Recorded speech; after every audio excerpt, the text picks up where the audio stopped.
the moment we've all been waiting for, the difference between passé composé et imparfait. So we've been working on passé composé for quite a while. We recently started imparfait. You have some ideas, but here is the big story. And the cool thing is now you can tell a whole story in the past because you're going to be able to use all the pieces that you need. And this is not something we're going to just work on this year in French 2. This is ongoing, right? For real life in French, so you can talk in the past, like I said, and say things that you've done and describe them and all this stuff. But also, if you're continuing French next year, and hopefully you will be, you're going to keep getting better and better at this. We're going to review it. We're going to do more stuff with it. This year is kind of like an introduction to continue getting better at the forms of each of them and to start getting a knowledge of when to use each one. And then next year we're going to review that all, and we're going to move to the next step where you're really using it a lot more and making your own sentences more with it. And then hopefully in French 4 when you review it, you're really starting to use it even more on your own because you're in French 4 AP, you're really at a different level where you're using a lot more French. So, and if we're doing all of this online and we're not at school, I'm making this video right now in that case, it's really important that we're meeting live to practice this and everything, because this isn't something that you can just memorize and that's just going to come to you. It's something that we have to keep practicing. If we were in school, we would be doing written practice over and over, filling in blanks, and then we were doing other things that are actively getting us to see, oh, do it here, do it there, moving around, talking, doing different things and picking things up. So if you're just at home, you can't just look at this once or just randomly fill in the blanks and hope you got it right and not really pay attention.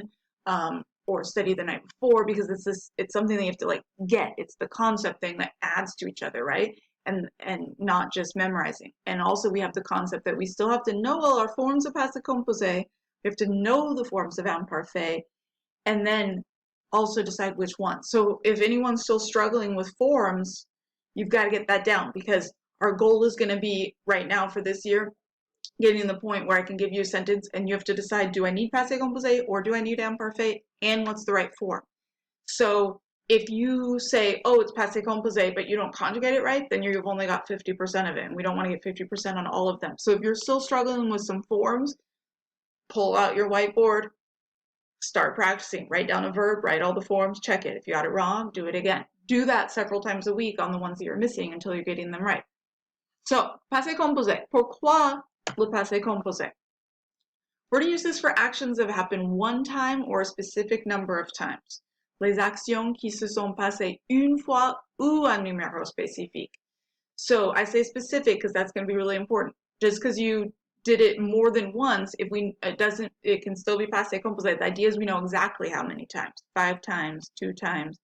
The action was completed at a specific time. L'action a été complétée à une heure ou un moment précis. So we know exactly when it finished. The beginning or the end of an event, le début ou la fin d'un événement. And it constitutes a storyline. C'est l'histoire. It's the plot. Everything that they tell you that happened. The boy went to the store. The boy bought milk. The boy saw a dog. The boy pet the dog. The boy got on the bus. The boy went home. Okay? Exemple. Marc s'est lavé les mains. This doesn't say anything about when he did it or anything, but we can tell it's done and over with, right? He washed his hands. It's done. Specific action completed.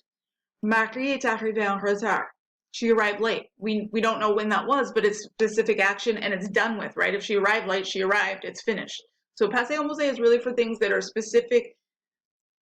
They're complete. Les actions complètes. Le film a commencé à 3 heures. This one, it's the beginning of an event. We know the specific time, and it's complete because it already started. Nous avons gagné le match. Again, we don't have a specific time, but we won, so that action of winning, it is done and over with. Okay? An interruption. Something interrupted something else already going on, and this is going to glide together with imparfait. You're going to see here we can actually have passé and imparfait in one sentence. So, les interruptions, interruptions, which really is just another specific action. I'm just separating it into another category.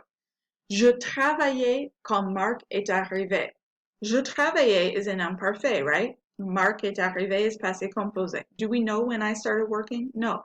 This one in imparfait is an action in progress. I was working, it's ongoing. When? What happened? Interruption. Marc arrived and stopped me. We know exactly when Marc arrived. He interrupted this. So him arriving is the interruption. Me working is ongoing. It got interrupted by a passé composé. Nous dormions quand Martin a téléphoné. Do we know when we started sleeping? No, but we were sleeping. Action in progress was already going on. When? Interruption? Ring. Mark called, interrupted. So, or Martin. He called, that's the interruption, passé composé. Okay? Imparfait. An action that happened repeatedly or habitually in the past. So remember, both passé and imparfait, they're always in the past.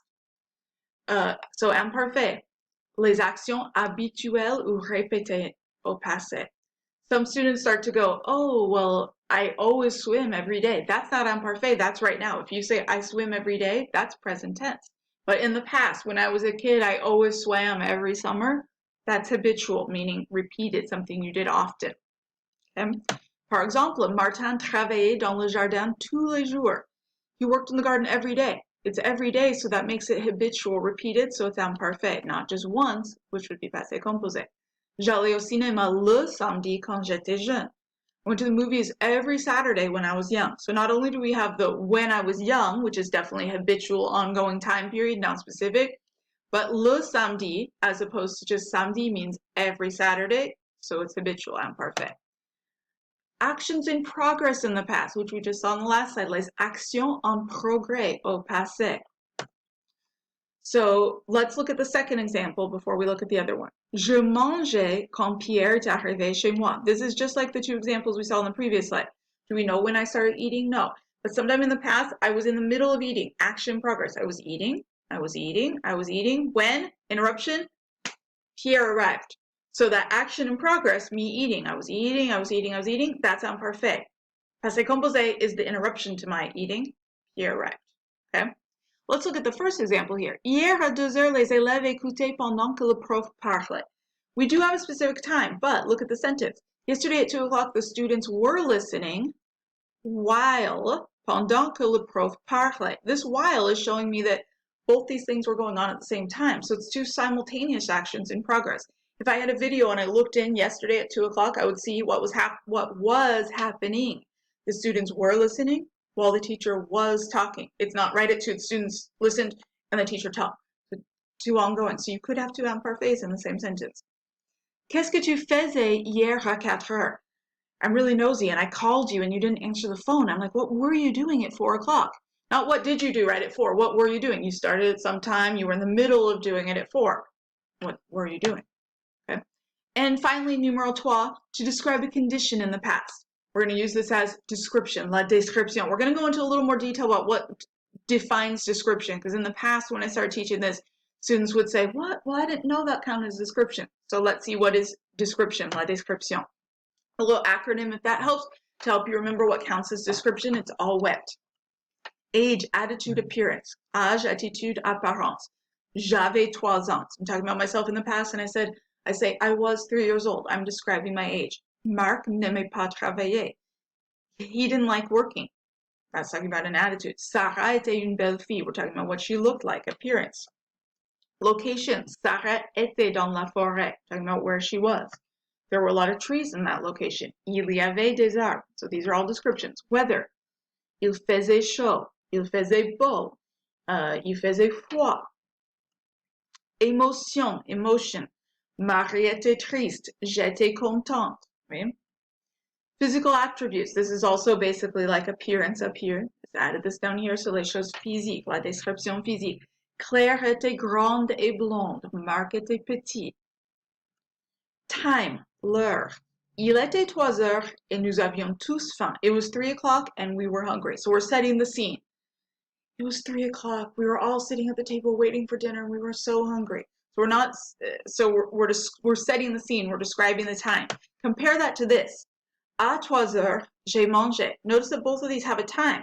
But in the first example, we're setting the scene. It was 3 o'clock. We're doing a description. The second one, à 3 heures, j'ai mangé. At 3 o'clock, at a specific time, what action did I do that's over with? J'ai mangé, I ate. So you could have a time and it could be either one. It depends what you're saying, right? So, review of our concepts. What have we said? Passé composé, specific event, les événements spécifiques, telling the story, raconter l'histoire, and interruptions, which is really also just specific, les interruptions. Imparfait, habitual actions, les actions habituelles. Description, la description. Action in progress, les actions en progrès. You think about it when you read a book, there's a lots of those paragraphs that all have a bunch of description in them, right? That's all the imparfait. All the actions, what happened in the plot is passé composé. Sometimes you'll see a paragraph and it starts with, it was a dark, stormy night. The rain was falling heavily. There were a lot of clouds in the sky. That's all imparfait. Suddenly, a man appeared. He jumped in his car. He drove away quickly. Those are all actions. Passé composé. We're going to be doing lots of practice with this, but it's super important that you take the practice seriously. You ask questions.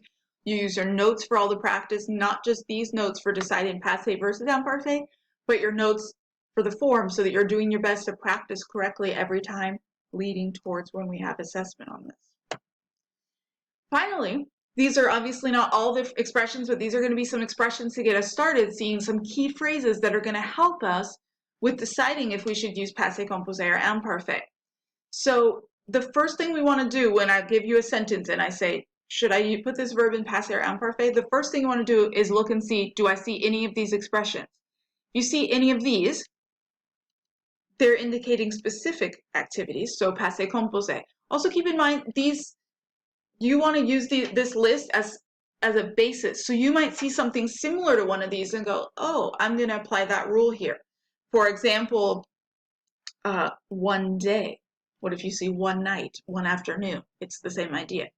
If you see one of these over here, these all indicate something habitual. So imparfait. So that's your first thing you're going to do, is look at these. If you don't see any of these phrases, then you've got to go back here and go, okay, well, that means it wasn't a specific event or habitual action. So I've got to say, okay, maybe it was a description. Is it describing any of these things? Then I need imparfait. Or are there two verbs in the sentence and one's an interruption and one's an action in progress? Well, I've got to figure out which one it is. Most of them we're going to have one verb is imparfait and one is passé composé. So you're going to, because it's going to be an interruption and action in progress, so you're going to say, oh, well, this one's passé, the other one must be imparfait. But keep in mind, we had an example where we did have two that were both in imparfait because they were both ongoing. So you have to look at the context, and through practice, we'll get those. So again, like I said, look at this list first and say, do I see any of these expressions or similar ones? Start with those. If you don't, then go back and say, okay, could be description, imparfait. Do I see anything about description? If not, decide, okay, I must have an interruption or an action in progress. So that's first. Now let's go through these expressions. Un soir, mardi, obviously any day of the week, un mardi. Compare these with le soir, one evening as opposed to in the evening, making it habitual. And again, this could be in the morning or a morning versus in the morning or an afternoon. So the same thing, un matin versus le matin, un après-midi versus l'après-midi. Days of the week, mardi and un mardi is just Tuesday or one Tuesday, as opposed to on Tuesdays or every Tuesday. As soon as you put le before the day of the week, it makes it repetitive. Le mardi is every Tuesday. Or every time you see a form of tous, that makes it every as well. Tous les mardis is every Tuesday. Un jour, one day, versus chaque jour or tous les jours is every day. Any specific date is specific. Le 4 mai. Even though the le that is there, that has nothing to do with it being every, that's just how we did dates earlier this year, right? May 4th is le 4 mai. Une fois, deux fois. So the word fois means time. So once, 2 times, 5 times. It's not habitual as long as we know that it's a specific number of times. We've got words here that actually have habit, habitual in them. D'habitude, habituellement. That makes it imparfait, habitual. Even if it's several times, plusieurs fois, it's still not habitual because it's really limited. Several is like 3 or 4, right? Autrefois. This is just a special expression that means like in the past in general. So it's not a specific time. It's in the past. People used to do this, right? Hier soir. Hier means yesterday. So anytime you see something with hier, you know it's passé composé because it's specific. I could have last night, hier soir. Yesterday morning, hier matin. Just plain yesterday, hier. like here, hier. L'autre jour, the other day. Yes, it's not a specific day, but it's not habitual because we're talking about some one day that's done and over with. So more general time, parfois, sometimes, which makes it habitual because it wasn't just a minimized amount of time. Under imparfait, again, anytime you see tout, that could also be tout, T-O-U-T-E-S. That makes it habitual because it's every or all. So every summer, tous les étés, every winter, tous les hivers, every week, toutes les semaines, every month, tous les mois. Okay? Another word for sometimes, quelquefois, just like parfois. En général, again, that's not a specific time. Okay? Go back to our passé composé, enfin. We're telling a story and we're like, at the end, finally, enfin.